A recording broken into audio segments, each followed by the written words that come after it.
Actually, my pass out year is 2015. Hmm. Actually, from that time, I used to go to every coaching institute like in what Amirpet in Maithonam, like that.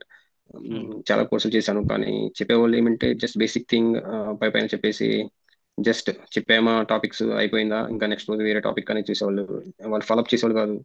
Hmm. In case మనం own గా follow up చేయాల్సి ఉండేది. More over మీకులాగా daily tasks అని చెప్పేవాళ్ళు ఎవరు లేరు. Daily task ఇచ్చి on top of that daily doubt clearing sessions కూడా మన దగ్గర ఉండేవి. అక్కడైతే not Hmm. Even following up. Okay. అక్కడ ఏమైందంటే కోర్స్ అయితే నేర్చుకున్నాను కానీ డైలీ ప్రాక్టీస్ చేసేవాడు కాదు. టాస్క్స్ అనేవి లేకపోవడం వల్ల కొంచెం డైలీ నేర్చుకుంటా ఉన్నాను కానీ ప్రాక్టీస్ చేసేవాడు కాదు. That's the mistake. స్లోగా గ్రాడ్యువల్గా ఏమైందంటే అది మర్చిపోయేవాళ్ళం ప్రాక్టీస్ లేకపోవడం వల్ల. ఆ. లేటర్ ఆన్ ఇంటర్వ్యూస్ కూడా